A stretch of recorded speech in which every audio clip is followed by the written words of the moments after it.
हाँ जी स्टूडेंट्स, तो बेटा हम कंडक्टेंस की बात कर रहे थे ना लिक्विड स्टेट के अंदर। तो हमने एक स्पेसिफिक कंडक्टेंस बताया था आपको कि अगर किसी लिक्विड का वॉल्यूम हम क्या ले लेते हैं भाई, 1 मीटर क्यूब ले लेते हैं या फिर 1 सेंटीमीटर क्यूब ले लेते हैं। कहने का मतलब अगर यूनिट वॉल्यूम लेते हैं तो उसकी कंडक्टेंस को हम क्या बोलते थे, स्पेसिफिक कंडक्टेंस, जिसको हम किससे नोट करते हैं, कैपा से। आगे समझ में यहाँ पर। लेकिन अगर कोई पूछ लेता है कि जी अगर हम इसका वॉल्यूम 1 की बजाय 2 ले लें, 3 ले लें या कोई और वॉल्यूम ले लेते हैं तो उसी कंडक्टेंस को हम क्या बोलेंगे। तो उसके हमारे पास दो टाइप की कंडक्टिविटी और आती हैं, जिसमें एक कंडक्टिविटी आती है हमारे पास मोलर कंडक्टिविटी, जिसको हम नोट करते हैं लैम्डा मोलर से। तो मोलर कंडक्टिविटी क्या होती है, अगर किसी सॉल्यूशन का वॉल्यूम V है, किसी सॉल्यूशन का वॉल्यूम कितना है भाई, V है। अब हमें नहीं पता है V 0.1 है या 1000 है, हमें नहीं पता। लेकिन अगर इस सॉल्यूशन की तुमने कंसंट्रेशन 1 मोलर ले ली ना, तो इसके अंदर जितने आयंस बन रहे हैं और उन आयंस के अंदर जितनी कंडक्टेंस आ रही है इज कॉल्ड मोलर कंडक्टिविटी। कहने का मतलब है सीधे सीधे बस मेन चीज तो ये वाली है कि अगर किसी सॉल्यूशन की कंसंट्रेशन 1 मोलर है तो उस सॉल्यूशन की कंडक्टिविटी को हम क्या बोलते हैं, मोलर कंडक्टिविटी। आगे बात समझ में। हाँ, आगे थोड़ी सी कंडीशन लगा देते हैं कि इन दो इलेक्ट्रोड के बीच में हमें 1 सेंटीमीटर तो क्या कर देते हैं, डिस्टेंस कर देते हैं। और इन इलेक्ट्रोड का इतना ज्यादा लार्ज एरिया लेते हैं, इतना ज्यादा लार्ज एरिया लेते हैं कि जो पूरा का पूरा सॉल्यूशन है वो इन दो इलेक्ट्रोड के बीच में आ जाए। आई बात समझ में।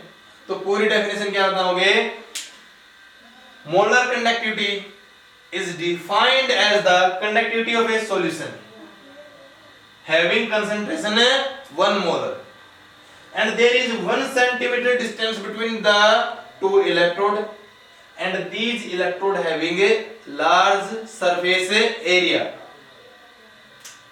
that contain whole solution, जिसके अंदर पूरा का पूरा सॉल्यूशन आ जाता है। ठीक है। लेकिन किसी ने बोला जी कंसंट्रेशन हम जरूरी थोड़ी है कि मोलारिटी में मेजर करें, हम तो नॉर्मलिटी में मेजर करते हैं। नॉर्मलिटी में क्या था, gram equivalent upon volume of solution ले लेते थे। अगर इसी कंसंट्रेशन तुमने 1 नॉर्मल ले ली, इसी कंडक्टिविटी को हमें क्या बोल देंगे, इक्विवेलेंट कंडक्टिविटी बोल देंगे। मतलब डेफिनेशन सारी कुछ सेम, इसमें भी वही बोलेंगे, the conductivity of a solution is called equivalent conductivity if it having 1 normal concentration. ठीक है। बस इतना मेन चीज ये थी कि कंसंट्रेशन एक नॉर्मल होनी चाहिए। बाकी के तो कंडीशन वही है कि यहाँ पर 1 सेंटीमीटर डिस्टेंस और इन इलेक्ट्रोड का लार्ज सरफेस एरिया। आगे सुनने। अब किसी ने एक बात बोली कि अगर दोनों कंडीशन लगा दे तो कहने वाला है कंसंट्रेशन भी 1 मोलर ले लें और इसका वॉल्यूम भी 1 ले लेते हैं, तो जो हमारी मोलर कंडक्टिविटी होगी वो किसके इक्वल हो जाएगी, स्पेसिफिक कंडक्टिविटी के इक्वल हो जाएगी। लेकिन अगर इसका वॉल्यूम 2 ले ले तो इसको 2 से मल्टीप्लाई कर देंगे। कहने का मतलब अगर V वॉल्यूम ले रहे हैं तो इसको V से मल्टीप्लाई कर देंगे। अब बात आती है कि इस V की वैल्यू कैसे निकालें। तो तुम्हारे पास अगर कोई पूछे कि मोलारिटी की डेफिनेशन क्या होती है तो आप क्या बोलते हो, number of moles of a solute present per unit of a volume. मतलब एक यूनिट वॉल्यूम में कितने number of moles of a solute है, इस कॉल्ड उसकी मोलारिटी। अब मान लो number of moles of solute के कारण कंसंट्रेशन कितनी आती है, C कंसंट्रेशन आती है। तो C कंसंट्रेशन के लिए तुम वॉल्यूम कितना लेते हो, 1 लीटर ना। कहने का मतलब है 1000 सेंटीमीटर क्यूब भी लेते होगे। हमने यहाँ पर कंसंट्रेशन कितनी कर रखी है, 1 मोलर। तो C कंसंट्रेशन के लिए वॉल्यूम 1000, तो 1 कंसंट्रेशन के लिए वॉल्यूम कितना हो जाएगा, 1000 बटे में C। C किसकी फॉर्म में निकाल रहे हैं हम, मोलारिटी की फॉर्म में ना, तो 1000 बटे में मोलारिटी पुट कर दो यहाँ पर। तो मोलर कंडक्टिविटी किसके बराबर हो जाएगी, specific conductivity multiply by 1000 upon molarity. तो इस फॉर्मूले को बहुत अच्छी तरीके से याद रखना भाई। लेकिन अगर यहीं पे हमें इक्विवेलेंट कंडक्टिविटी की बात करें तो यहां पर तुम क्या बोल दोगे, सेम वही तरीके से कि जी नॉर्मलिटी में कंसंट्रेशन जो है वो मोलारिटी की बजाय किसकी फॉर्म में निकालते हैं हम, नॉर्मलिटी की फॉर्म में ना। तो जो इक्विवेलेंट कंडक्टिविटी होगी वो किसके इक्वल हो जाएगी भाई, specific conductivity multiply by 1000 divide by normality. आ गया समझ में।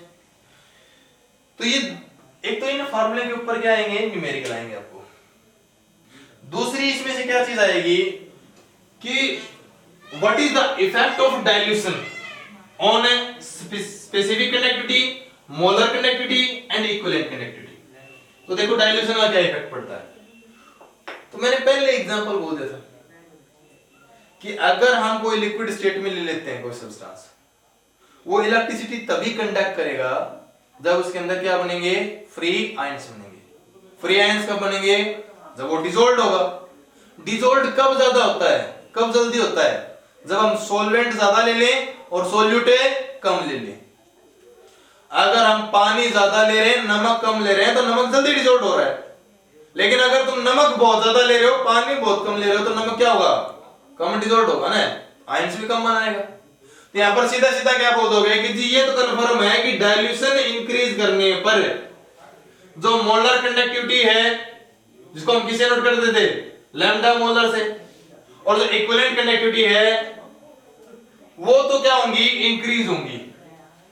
क्यों, क्योंकि ऑन इंक्रीजिंग डाइल्यूशन है, नंबर ऑफ आयंस क्या होंगे भाई, इंक्रीज होंगे।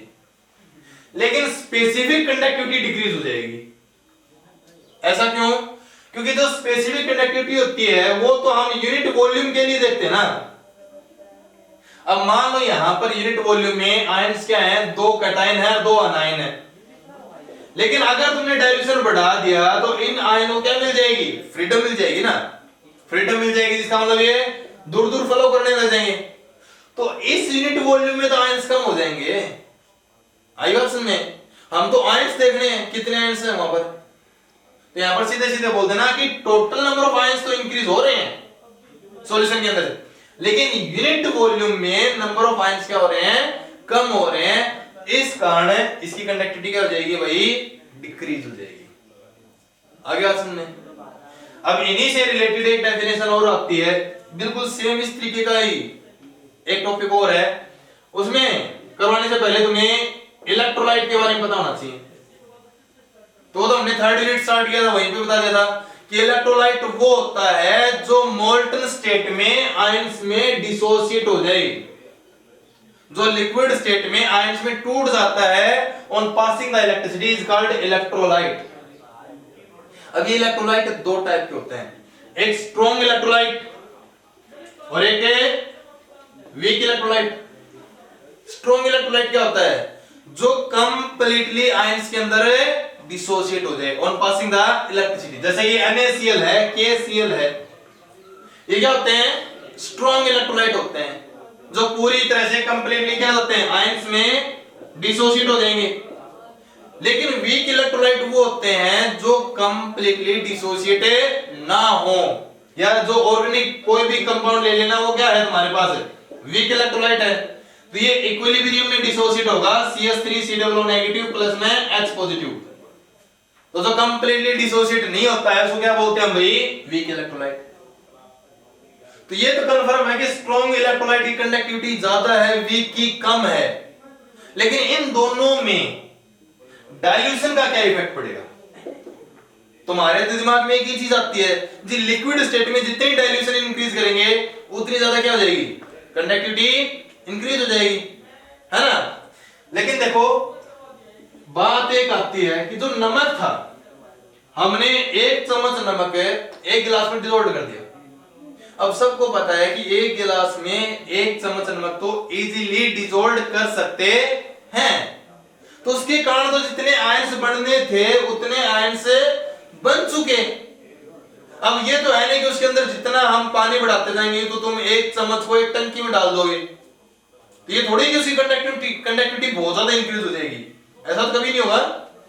तो यहां पर तुम क्या बोलोगे कि जी जैसे जैसे हम कंसंट्रेशन डिक्रीज करेंगे, नीचे हम कंसंट्रेशन ले लेते हैं, यहां पर हम कंडक्टिविटी ले लेते हैं ग्राफ के अंदर, तो तुम क्या बताओगे कि जैसे जैसे हम कंसंट्रेशन कम करते जाएंगे ना तो कंडक्टिविटी क्या होती जाएगी, इंक्रीज होती जाएगी ना। तो जो स्ट्रॉन्ग इलेक्ट्रोलाइट होता है ना उसकी तो जो ग्राफ आता है वो कुछ इस टाइप से आता है। तो इसमें तो हम क्या बोलेंगे, कोई ज्यादा इफेक्ट नहीं पड़ा जी यहाँ पर, तो मतलब पहले भी इतना सा ही था, अब भी कंडक्टिविटी उतनी ही है। हाँ बस ये है कि यहाँ पर ये हमने लाइन टच क्यों की, क्योंकि यहाँ पर क्या आता है मैक्सिमम कंडक्टिविटी आ जाती है किसके द्वारा, स्ट्रॉन्ग इलेक्ट्रोलाइट के द्वारा। मैंने बोला था ना कि ये नहीं कि हम पानी बढ़ाते जाएं कंडक्टिविटी बढ़ती जाएगी, कुछ लिमिट पॉइंट के बाद उसकी क्या आ जाएगी, मैक्सिमम कंडक्टिविटी आ जाएगी। आई बात समझ में? तो तुम सीधा सीधा बोल देना कि there is a negligible effect, there is a negligible effect on the conductivity of a strong electrolyte on changing the concentration या on increasing the dilution। आगे बात सुनिए।